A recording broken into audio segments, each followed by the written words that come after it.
आगे चर्चा की शुरुआत करते हैं। राहु राशि बदलकर किस राशि में आया है? राहु का राशि परिवर्तन मेष राशि वालों के लिए शुभ है या अशुभ? साथ ही मेष राशि वालों पर राहु का ये राशि परिवर्तन क्या असर दिखाएगा, आइए जानते हैं।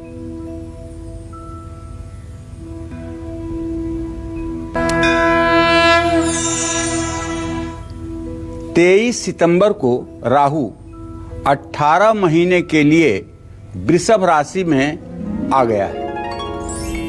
ऐसे में 12 राशियों पर इसका क्या प्रभाव पड़ेगा, मैं आपको बताना चाहूंगा। राहु के राशि परिवर्तन के कारण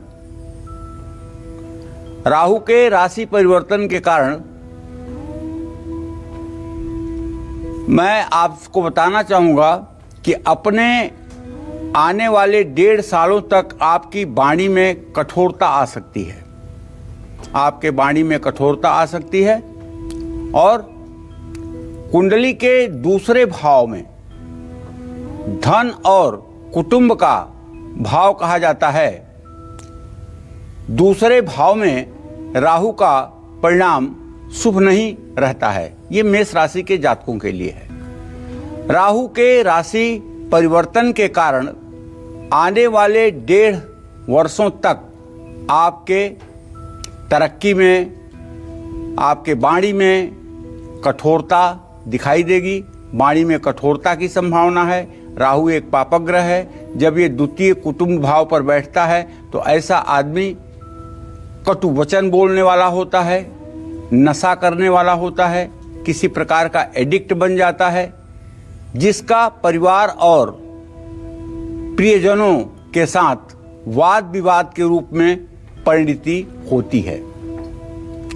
1.5 साल तक कारोबारी और नौकरी पेशा लोगों को आर्थिक नुकसान झेलने पड़ सकते हैं।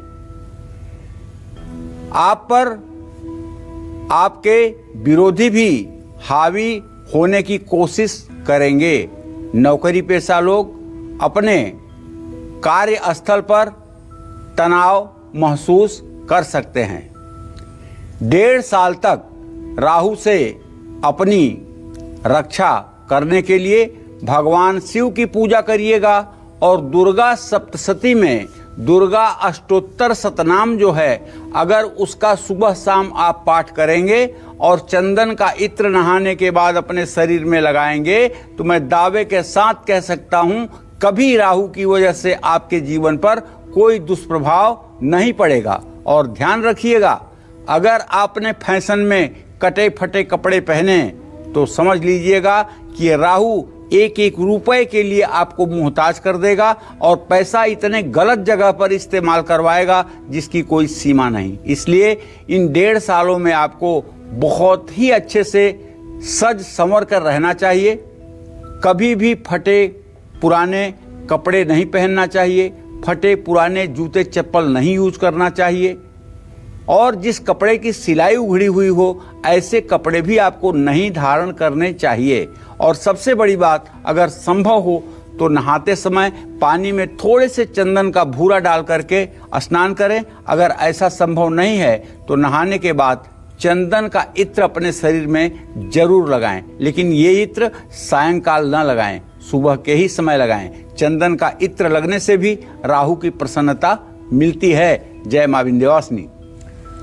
तो इससे पहले कि हम आगे बढ़े और बात वृषभ राशि वालों की करें, आपको बता दें कि अगर आप काल चक्र के नियमित दर्शक हैं तो आपके पास मौका है लकी जन्म कुंडली विजेता बनने का, लकी लॉकेट विजेता बनने का। और इसके लिए आपको करना यह है कि kalchakra@bagnetwork.in जो कि हमारी ईमेल आईडी है, इस पर आप हमें ईमेल लिखकर भेज सकते हैं, जिसमें आपको बताना यह है कि 1 हफ्ते यानी 7 दिन के कालचक्र कार्यक्रम का विषय क्या था हर दिन और उसमें आपने क्या देखा, आपको क्या पसंद आया। साथ ही क्योंकि कालचक्र कार्यक्रम आपका है, इसलिए अगर आप कोई सुझाव हमें भेजना चाहते हैं तो आप वो भी उस ईमेल के जरिए हम तक पहुंचा सकते हैं। और इसके अलावा आपका जो भी सवाल है आप उस ईमेल में लिखिए, साथ में अपनी डिटेल्स हमें लिखकर भेजिए। डिटेल्स में date of birth, place of birth और अपना पूरा एड्रेस उसमें मेंशन कीजिए, क्योंकि सोमवार के दिन हम लकी जन्म कुंडली विजेताओं के नाम की घोषणा करते हैं 3, और शनिवार के दिन हम 10 लकी लॉकेट विजेताओं के नाम की घोषणा करते हैं। तो हो सकता है कि इन नामों में से एक नाम आपका भी हो। और बढ़ते हैं आगे, जैसा कि पंडित जी ने बताया कि राहु राशि बदलकर वृषभ राशि में आ चुका है। ऐसे में क्या वृषभ राशि वालों की किस्मत बदलेगी? क्या इन्हें धन लाभ होगा या राहु इनकी खुशियों पर ग्रहण लगा देगा? आइए जानते हैं इस बारे में। देखिए, सबसे पहले अपने दर्शकों से ये बताना चाहूंगा कि आप ये जान लीजिए कि महर्षि पाराशर कहते हैं कि राहु वृषभ राशि में उच्च का होता है, लेकिन और ज्योतिष के ऐसे ढेर सारे ग्रंथ हैं जो कहते हैं मिथुने सिंहिका सुतः, मिथुन राशि में राहु उच्च का होता है। इस बात में थोड़ा सा मतभेद जरूर है। जैसे लग्न चंद्रिका में लिखा हुआ है मिथुने सिंहिका सुतः, सिंहिका इनकी मां का नाम था, राहु सिंहिका का बेटा है, ये मिथुन राशि में उच्च का होता है। ये लग्न चंद्रिका का उद्घोषणा है। लेकिन महर्षि पाराशर होरा में कहते हैं कि नहीं, वृषभ राशि का राहु उच्च का होता है। तो अगर राहु उच्च का मिथुन राशि में होता था तो 1.5 साल तक उच्च था, और अगर अब होने जा रहा है तो 1.5 साल तक अपने राशि में उच्च रहेगा। राहु ऐश्वर्य का ग्रह है, ये नहीं भूलना चाहिए। और जिन लोगों की कुंडली में राहु की स्थिति अच्छी होती है, सचमुच में वो लोग संपूर्ण वैभव को अपने पास चारों तरफ देखते हैं। आने वाले 1.5 सालों तक राहु का गोचर वृषभ राशि वालों के लिए पहले भाव में अर्थात शरीर स्थान में, लग्न भाव में होगा। ये व्यक्ति के शरीर, चरित्र और उसके कीर्ति को दर्शाता है। आने वाले 1.5 सालों तक यह अपने प्रभाव के कारण वृषभ राशि के जातकों को मिले जुले परिणाम देने वाला होगा, क्योंकि लग्न का राहु कभी अच्छा नहीं माना जाता है। 3रे, 6वें और 11वें स्थान का ही राहु अच्छा होता है। त्रिषष्ठाय गते पापो जन्मांगो शोभना भवेत। तो क्या कार्य क्षेत्र में आपकी बुद्धि तीक्ष्ण होगी, लेकिन आप लोगों को समझाने में भूल कर सकते हैं। इस दौरान आपका भाग्य आपका पूरा साथ तो देगा, आपकी संतान को भी इसका लाभ मिलेगा। हालांकि आने वाले 1.5 सालों तक यह आपकी वाणी में कठोरता का समावेश कर सकता है। संयम बरतने की सख्त जरूरत रहेगी। वृषभ राशि वालों को अगले 18 महीने तक सम्मान प्राप्त होगा और सामाजिक प्रतिष्ठा भी बढ़ेगी। धन लाभ होगा, घर में संतान सुख मिलने का पूरा योग बना हुआ है। बच्चे हैं तो उनका भाग्योदय जरूर होगा, लेकिन 1.5 साल तक संभल करके रहना होगा, वरना आपको कोर्ट कचहरी के भी चक्कर लगाने पड़ेंगे। अगर आपके घर में छिपकलियां ज्यादा दिखाई दे रही हों अब, या आपके घर में जूते चप्पल बिखरे रहते हों, या आप टूटे फूटे बर्तनों का इस्तेमाल कर रहे हैं, या आपके घर के छत के ऊपर कोई आपने चौखट रख रखी है, या आपने अपने छत के ऊपर जलावनी लकड़ी या कंडे रखे हैं, तो ये सब चीजें आप सफाई करिए, इसको आप हटाइए, तभी जाकर के राहु के शुभ प्रभाव आपको प्राप्त होंगे। वरना परेशानियां, रोग, बीमारी और पैसे का अपव्यय आपके साथ लगा रहेगा। 1.5 साल तक राहु से अपनी रक्षा करने के लिए आपको हनुमान जी के साथ साथ भगवती दुर्गा की आराधना जरूर करनी चाहिए। अगर आप दुर्गा सप्तशती के दुर्गा कवच का पाठ नित्य करते रहेंगे सुबह शाम, तो मैं विश्वास के साथ कहता हूं ये 1.5 साल जैसे 1.5 मिनट व्यतीत होता है ऐसे व्यतीत हो जाएगा और आपको कहीं किसी प्रकार की कोई तकलीफ नहीं महसूस होगी। इसलिए भगवती दुर्गा की शरण में होकर के दुर्गा सप्तशती में वर्णित जो दिव्या कवचम है उसका संपूर्ण रूप से पाठ करना चाहिए। महिलाएं अगर दुर्गा सप्तशती के कवच का पाठ करें तो जहां पर 43वें नंबर मंत्र पर लिखा हुआ है कि भार्या रक्षतु भैरवी, पत्नी की रक्षा भैरवी करें, वहीं उन्हें पढ़ना चाहिए पतिम रक्षत भैरवी, पति की रक्षा भैरवी करें। ऐसा पाठ अगर पलट दिया जाए तो उसका संपूर्ण फल महिलाओं को भी प्राप्त होगा। तो आगे बात करेंगे मिथुन राशि वालों की, लेकिन उससे पहले हमारे साथ कालचक्र दर्शक दीपाली जुड़ गई हैं लखनऊ से। बहुत स्वागत है आपका, अपना सवाल पूछिए।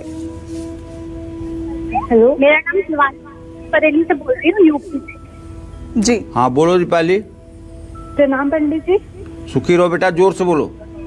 मैम पंडित जी, मैं दीपाली बात कर रही हूँ। मेरी डेट ऑफ बर्थ है 25 फरवरी 1993। जन्म समय है 3:20। जी पंडित जी, मुझे अपने करियर और अपनी शादी के बारे में पूछना था, और सर मुझे ये भी पूछना था क्या मैं मंगली हूँ, क्योंकि मुझे कुछ लोगों ने बताया कि मैं अर्ध मंगली हूँ और कुछ लोगों ने बताया कि मैं पूरी मंगली हूँ। देखो बेटा, ना तो कोई अर्ध मंगली होता है ना तो कोई पूर्ण मंगली होता है, ठीक है ना। मंगली मंगली होता है। चंद्र कुंडली से भी अगर मंगल चतुर्थ सप्तम अष्टम द्वादश भाव में है तब भी मंगली, लग्न कुंडली से इस स्थिति में है तब भी मंगली, दोनों स्थिति में मंगली होता है। अर्ध और पूर्ण मंगली का कोई मतलब नहीं है। लेकिन मंगल के ढेर सारे परिहार हैं, अगर उन परिहारों से मंगल का दोष दूर हो जाता है तो कोई बात नहीं, दोष नहीं दूर होता है तो मंगली मंगली होता है। आपके दसम भाव में बृहस्पति और चंद्रमा की स्थिति है, जिसके कारण आपका प्रश्न जो है अपने आजीविका को लेकर बनता है। और मुझे पूरा 100 में 100% विश्वास है कि आपकी आजीविका बहुत अच्छी होने वाली है। बिल्कुल आप चिंता ना करें। आप सज्जन हैं, सदाचारी हैं, सच्चरित्र हैं और अच्छी सोच की महिला हैं। आपको जरूर सफलता मिलेगी और आप किसी शैक्षणिक संस्थान में या किसी वित्तीय संस्थान में आप कार्यरत रहेंगी और आप अपने कार्य को ठीक ढंग से निर्वाह करेंगी। आपका मैरिड लाइफ, आपका वैवाहिक जीवन भी बहुत अच्छा व्यतीत होगा। और चलिए अब बात करते हैं मिथुन राशि वालों की। राहु राशि बदलकर मिथुन राशि वालों को आने वाले 1.5 साल तक परेशान करेगा या फिर इनकी हर परेशानी को दूर कर देगा, आइए जानते हैं इस बारे में। मिथुन राशि से ही राहु 1.5 साल मिथुन राशि में गोचर करके अब वृषभ राशि में आया है। इसका मतलब समझते हैं? इसका मतलब ये रहा है कि अभी तक जो मिथुन राशि थी वो राहु की भोग राशि थी। तो मिथुन राशि के जातकों के लिए राहु गोचर की कुंडली के 12वें भाव में गोचर कर रहा है। 12वां भाव खर्च का स्थान होता है, व्यय का स्थान होता है, जिसमें राहु आने वाले 1.5 सालों तक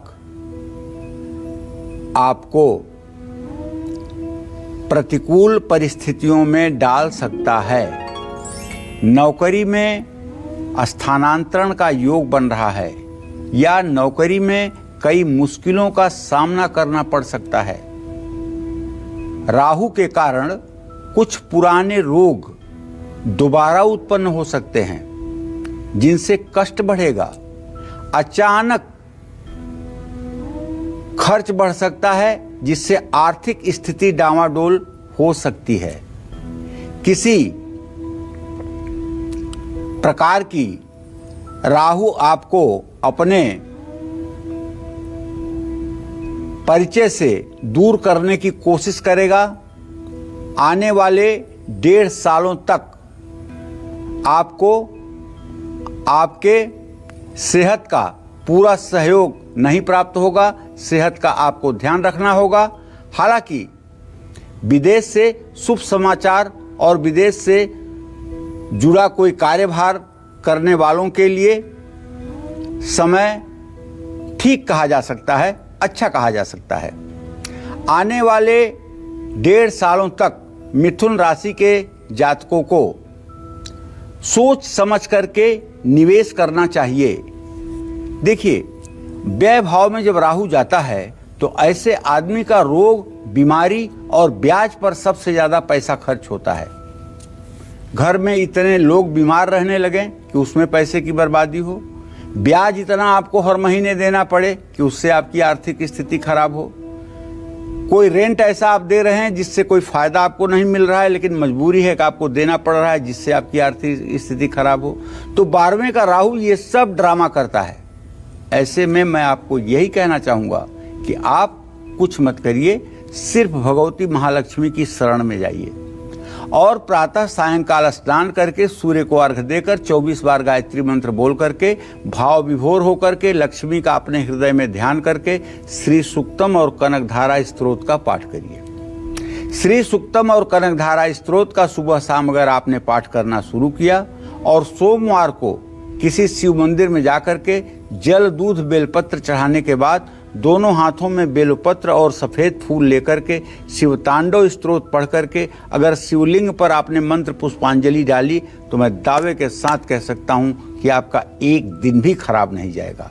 ग्रहा राज्यम प्रयक्षन्तिम ग्रहा राज्यम हरन्त्य ग्रह व्याप्तम इदम सर्व त्रैलोक्य सचराचरम। ये ठीक है, ये त्रिलोकी को अपने हिसाब से नचाने वाले ग्रह हैं, लेकिन ये भी सच है मंत्र महामणि विषय ब्याल के मेटत कठिन कुमंक भाल के। चाहे जितनी बड़ी अशुभ स्थिति हो, उपायों में भी ये दम होता है कि उसे ठीक कर सकते हैं। अगर 5 साल की उम्र पाए हुए मार्कंडे 5000 वर्ष तक जी सकते हैं तो आप भी अगर भगवान शिव की शरण लेंगे तो निसंदेह सफलता आपके कदम चूमेगी। जय मां विंध्यवासिनी।